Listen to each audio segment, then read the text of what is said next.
welcome to Then and Now. I am your host, Reverend McKnight, and this afternoon we are going to talk about Up to Speed with InterCity Service Incorporated. It is a workforce training institute. I have the founder, the CEO with me, and I want to welcome Mansour Eddin as our guest this evening. Welcome. Thank you, sir.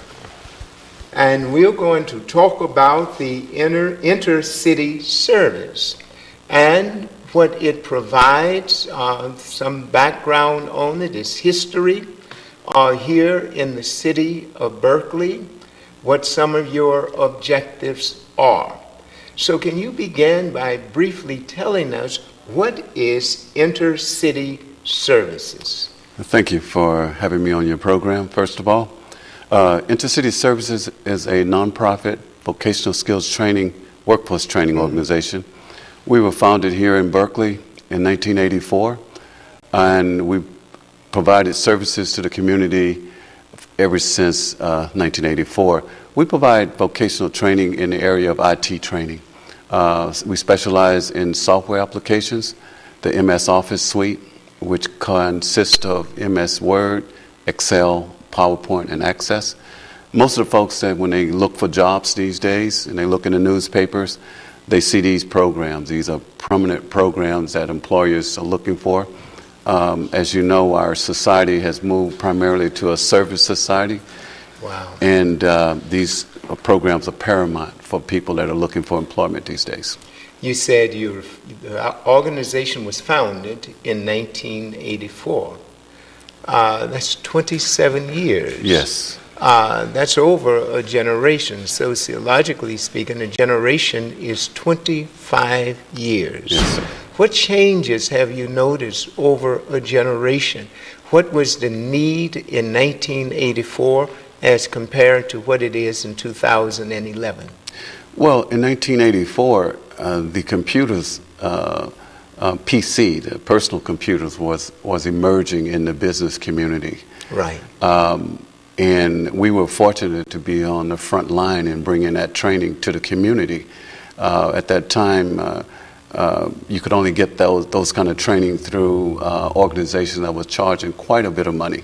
And as a nonprofit organization, we were able to start and provide the computer-based training for free to low-income residents of our area. The program has changed, the training has changed, but a lot of it has stayed the same. Every business, every sector, employment sector rely on computers today, as you know. And so therefore we've stayed with that particular kind of training to make sure that low-income individuals have an opportunity to obtain the skill sets in the area of computers so they can stay relevant and obtain employment in today's market. Now, what about the needs of your clientele? How have the needs changed since 1984, and what do you see as the basic needs of the community, those whom you serve? Do you have now more or less? Is the need greater? Well, the need is very great. Contrary to what many people think, the average household have at least one computer in the household. But low-income households, in many cases, still at this day does not have access to the internet, does not have up-to-date computer systems that will allow them to access the World Wide Web, to do research for both employment and resources. So that's changed a bit. The individuals that we serve come from very low to low income households, and we provide the opportunities for them to have access to technology. Our goal was to make sure that we, as much as possible, close the digital divide by providing computer-based training. I'm a young man. I dropped out of high school.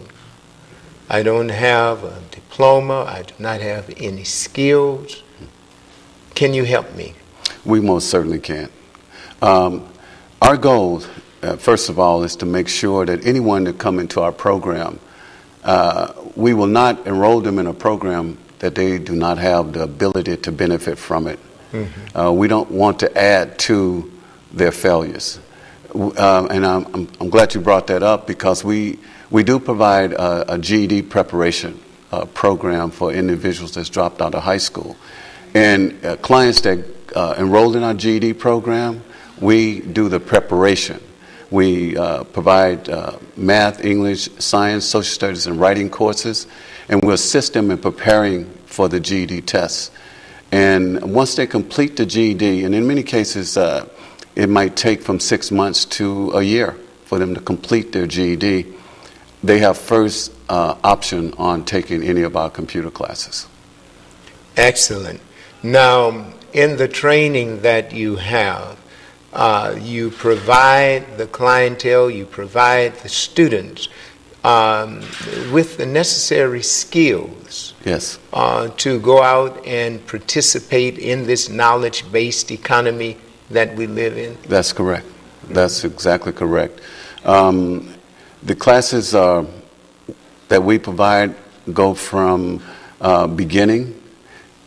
We noticed years ago that the clients that come into our program, the skill sets all over the place, from beginning to advanced. So therefore, our training program is designed as an open entry, open exit program that's self-paced. So an individual could come to our program, one person could have some skills, another can have none. And we can help both individuals move through our program successfully. Are they working at their own pace? Our program is designed where a client can complete in 6 months. But highly motivated people with some skills coming into the program can complete it in a lot faster than 6 months. So we're very flexible in the type of program that we have, and it gives the clients an opportunity to work at their own speed and at their own skill sets. Now, is it classroom-based, your program? Do you have a classroom that I would come to and be taught by an instructor? Historically, our program has been class-based, and we still have classroom training, class-based training. And of course, we're located here in South Berkeley at 3269 Adeline Street, at Adeline and Alcatraz. And we still have classes where clients come into our program, go through our intake process, and actually place in a classroom. And we've also, of late, developed online courses as well to give clients more flexibility, particularly those people that are working part-time or in college and still need the computer training. And we have computer-based online training for those individuals. Now, I was looking at a flyer prior to the show, and please correct me if I did not interpret it correctly. It said that you have notebooks, PC notebooks. Do you provide some of your clients with a computer, if they don't have one, to take the online courses? Yes, we do. First of all, our clients don't pay for training. They can't afford to pay for training. We secure training funds from what we call third-party payers. We have a contract with the City of Berkeley.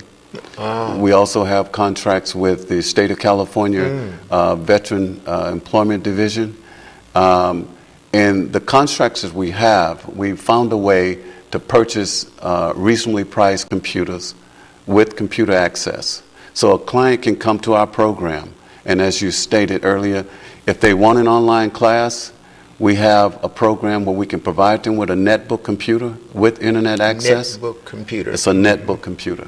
It has a built-in air card that gives them continual access to the internet.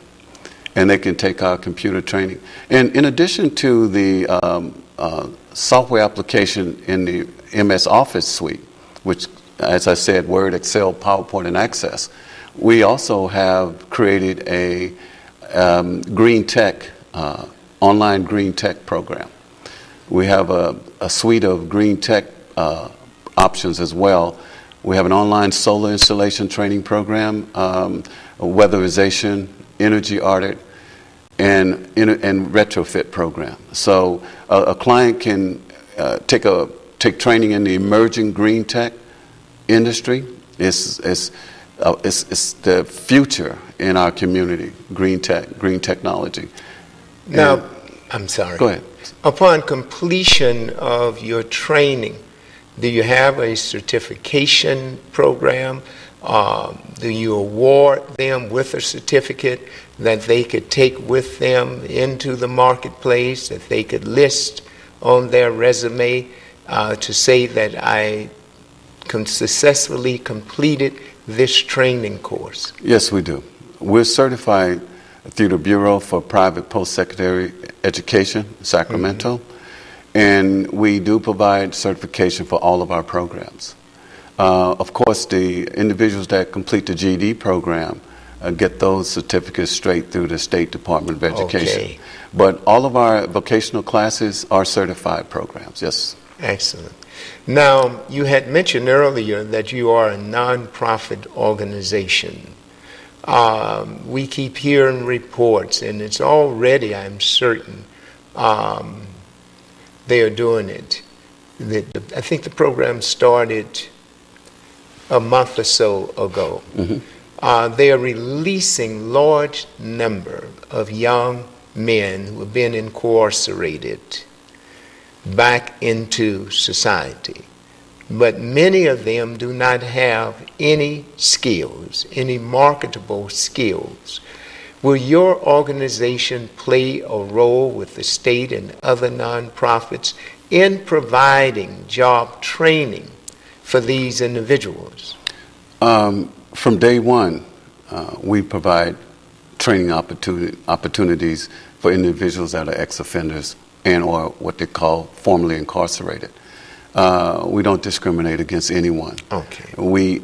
Moving forward, however, we plan to play a major role with our new programs, our new online classes that will give us an opportunity to, if a person is in a halfway house or homeless shelter or transitional house, or some situations where if they can't come to us, we have the opportunity to bring the training to them. Okay. So we plan to play a major role to try to assist these young people in cutting down on the recidivism, mm-hmm. and get them employed and hopefully get them into mainstream employment and get them, help them become quality citizens in our community.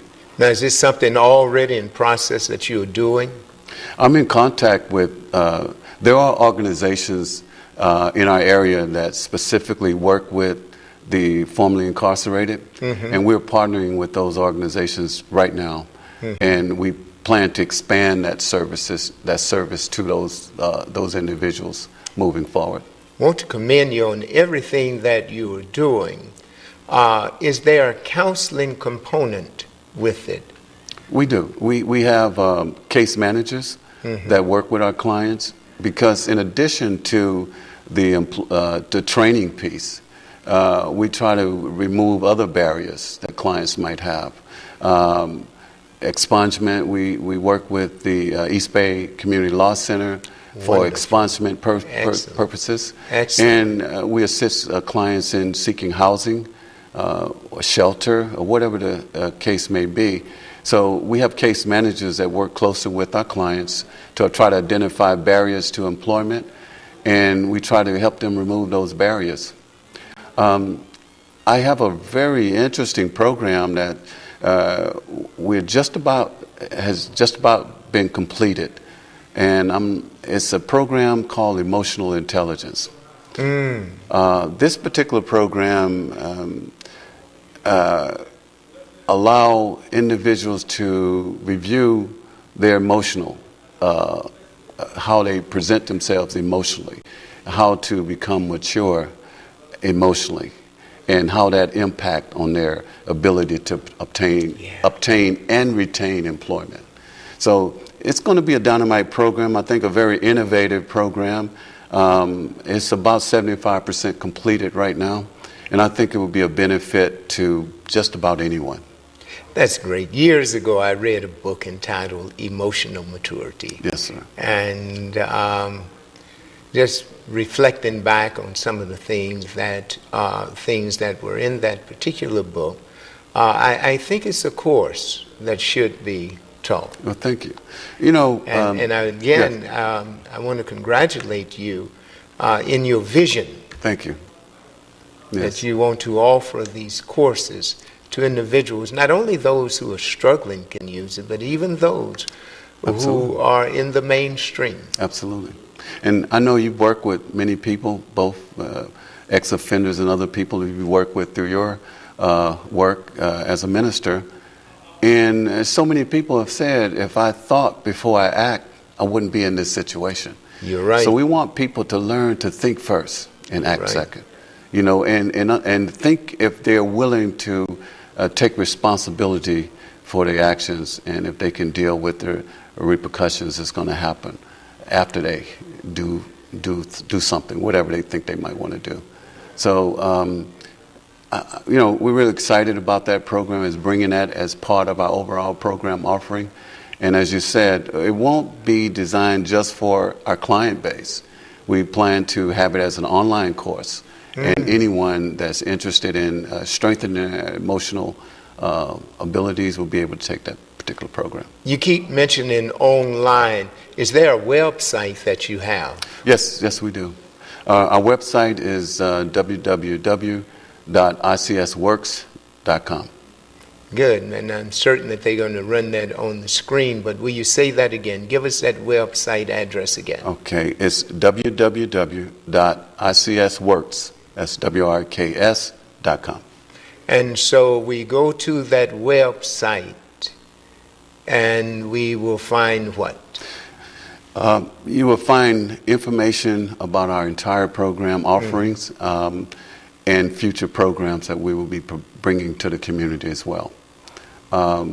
It's our contact information there, as well as information if a person wants to donate toward our efforts. They can also do that within our website.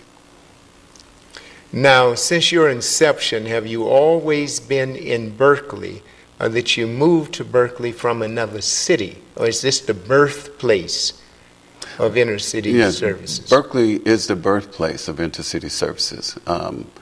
It's interesting, we work with several administrations here in the city of Berkeley.